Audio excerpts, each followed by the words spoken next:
Hello S people, saya Vian. Oppo Reno 5 yang saya pegang ini adalah Oppo Reno 5 varian warna Fantasy Silver dengan 8GB RAM dan 128GB internal storage.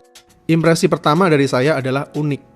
Meskipun secara desain bisa dibilang hampir nggak ada bedanya dengan Reno 4 sebelumnya, tapi material bodi belakang yang dipakai ini unik dan terasa asing, karena motifnya yang kasar dan mirip amplas. Sisi positifnya sih jadi berasa keset, nggak licin dan jelas bebas dari bekas sidik jari. Cuma buat yang nggak biasa emang terasa aneh aja soalnya berasa kasar. Tapi saya kurang suka sama bodi plastiknya ini, soalnya berasa terlalu tipis kalau kita ketuk kayak gini.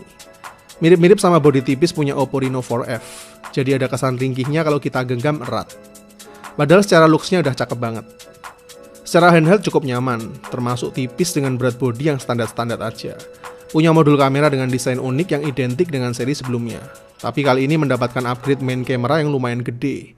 Karena Oppo Reno 5 kali ini dibekali 64MP AI Quad Camera yang punya fitur-fitur baru unik, salah satunya AI Mix Portrait seperti ini.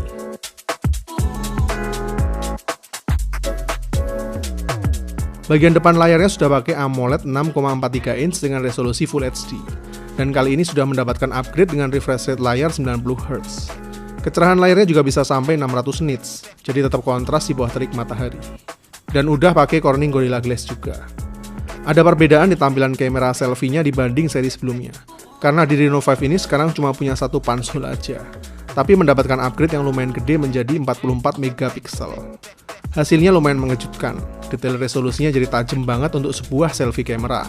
Selain itu warnanya juga nampak cukup natural dan nggak lebay.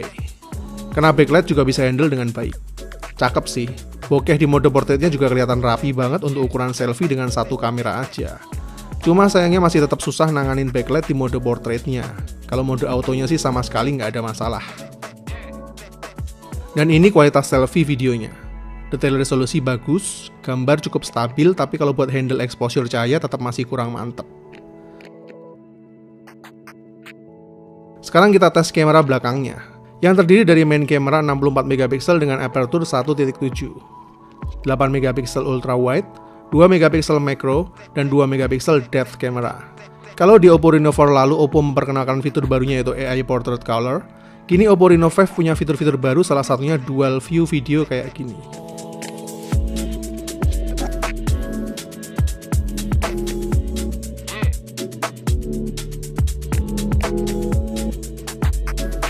Fitur ini jelas cocok banget buat para vlogger yang aktif di sosial media.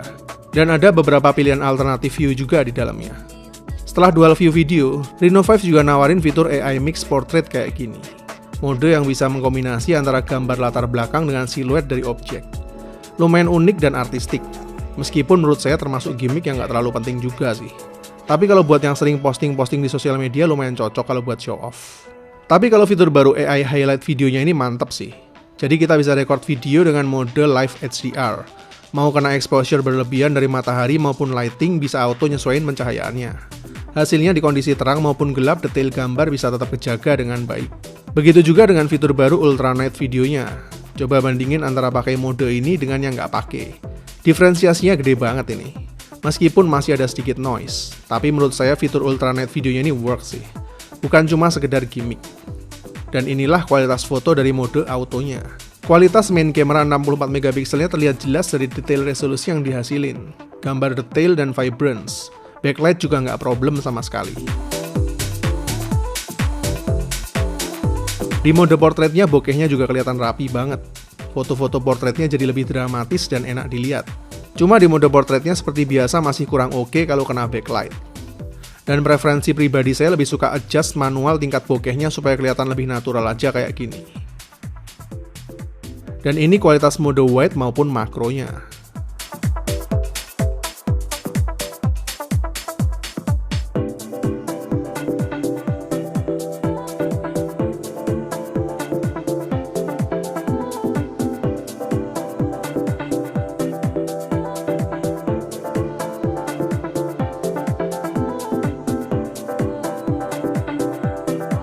Untuk kualitas video kamera belakangnya juga bagus, khususnya berkat fitur AI Highlight video yang bikin kita nyaman capture video dalam kondisi apapun.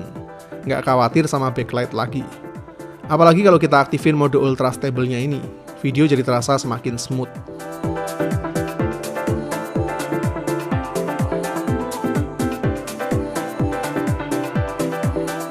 So far cukup puas sih sama kualitas foto dan video recording dari Oppo Reno 5 ini. Dapat upgrade-upgrade yang menyempurnakan seri sebelumnya meskipun beberapa fitur barunya juga ada yang gimmick juga. Kalau untuk dapur pacunya sendiri masih sama dengan sebelumnya yaitu Snapdragon 720G. Skor Antutunya dapat skor 270 ribuan. Kalau saya tes buat main PUBG, setting grafiknya bisa di HD High atau Smooth Ultra. Buat main sekitar 30 menitan, baterai cuma berkurang 6% aja, termasuk hemat. Dan temperaturnya maksimal ada di angka 40-41 derajat aja. Dan kalau buat main Genshin Impact, default grafiknya low. Tapi kalau kita setting ke highest quality masih tetap playable. Cuma frame rate-nya rada drop dan dapat sekitar 25-30 frame per second. Buat main sekitar 30 menitan, baterai cuma berkurang sekitar 8% aja. Termasuk hemat banget sih baterainya. Padahal cuma 4000-an mAh. Dan temperatur maksimalnya ada sekitar 43-44 derajat. Jadi arsitektur chipset dengan fabrikasi 8 nanometernya jelas terbukti ngasih impact buat kestabilan performa dan penghematan dayanya. Kapasitas baterainya 4310 mAh yang mantepnya udah fast charging 50 watt.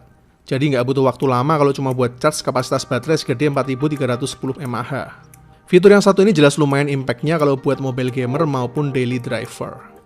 Selain itu, akhirnya tersedia juga NFC. Finally. Kebangetan juga sih memang kalau sampai tahun 2021 HP 5 jutaan masih belum ada fitur NFC-nya. Oke, kesimpulannya.